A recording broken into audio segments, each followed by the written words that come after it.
वो एक शायरी है, किसी ने बड़ी खूब कही है, इसी होनी को तो किस्मत का लिखा कहते हैं, जीतने का जहां मौका था वहीं हार गई। अब अगर बात करें चुनाव के एग्जिट पोल्स के बारे में जिनके रिजल्ट आ चुके हैं, तो आइए इन 4 राज्यों की बात करते हैं जिसमें 3 राज्य में बीजेपी का झंडा लहराया है और एक राज्य में कांग्रेस का। तो आइए वो कौन से राज्य हैं देखते हैं। अब अगर बात करें राजस्थान की, तो 199 सीटों में से 115 सीटें बीजेपी को प्राप्त हुई है, जिसमें 42% बढ़ोतरी हुई है। बात करें छत्तीसगढ़ की, तो 90 सीटों में से 54 सीट बीजेपी को मिली है, जिसमें 32% की बढ़ोतरी देखने को मिली है। अब अगर बात करें मध्य प्रदेश की, तो मध्य प्रदेश में 230 सीटों में से 164 सीटें बीजेपी को एक तरफा प्राप्त हुई हैं। जी हाँ, ये बहुत ही शॉकिंग है, लेकिन एग्जिट पोल का रिजल्ट यही आया है। काफ़ी लोगों को जिनको नरेंद्र मोदी और बीजेपी से प्रॉब्लम होगी, उनको तो यह बात तक पहुंचाने में समय लगेगा कि इतने भारी सीटों से बीजेपी ने मध्य प्रदेश में जीत हासिल की तो की कैसे।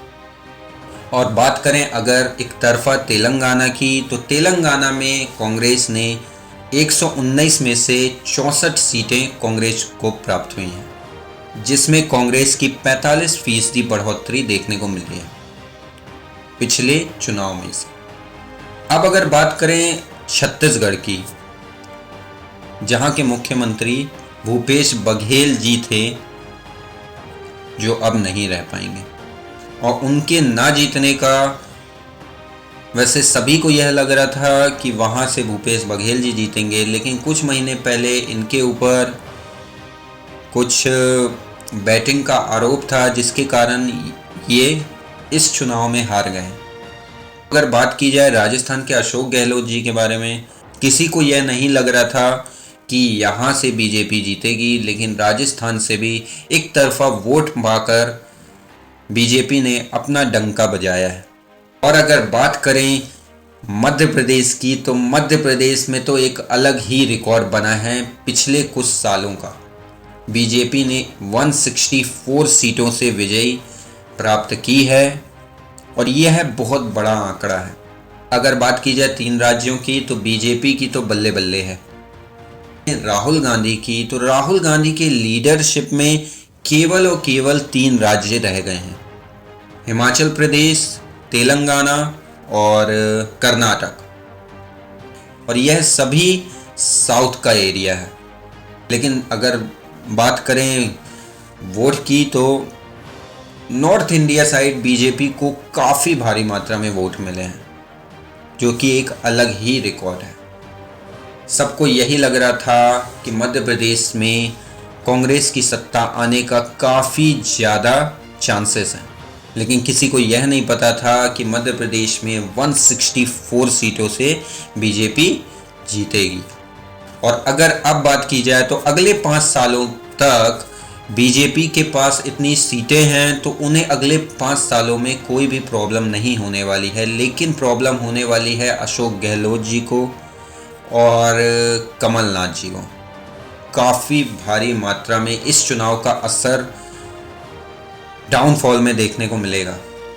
अगर वो इन राज्यों से, मध्य प्रदेश, छत्तीसगढ़ और राजस्थान से अगर वह जीत जाते, तो राहुल गांधी जी का काफ़ी मात्रा में हाइप देखने को मिलती।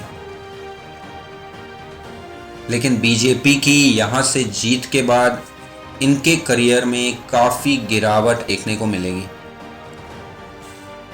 अब मेरी अगर पर्सनली राय की बात की जाए, तो मुझे ऐसा देखने को लग ही नहीं रहा था कि बीजेपी इतनी भारी मात्रा में मध्य प्रदेश से जीतेगी, लेकिन बीजेपी जीती। दोनों में कांटे की टक्कर थी कांग्रेस और बीजेपी के बीच, लेकिन किसी को यह नहीं पता था कि बीजेपी 164 सीटों से जीतेगी और उसमें 42% की बढ़ोतरी देखने को मिलेगी। 2018 के बाद बीजेपी का डाउनफॉल था, लेकिन 2023 के बाद अब बीजेपी अपने ट्रैक में वापस आ रही है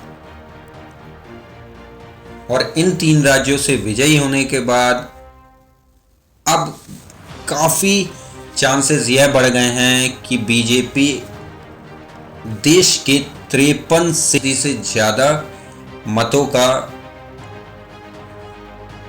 प्रचारक हो गई है। बाकी आप अपनी राय कमेंट में बताएं, आप किसे सपोर्ट करते हैं, बीजेपी या कांग्रेस। और अगर आपको वीडियो अच्छी लगी हो तो प्लीज़ वीडियो को लाइक करिएगा, अपने दोस्तों के साथ शेयर कीजिएगा और चैनल को सब्सक्राइब करना मत भूलिएगा। मिलते हैं नेक्स्ट वीडियो में। जय हिंद, जय भारत।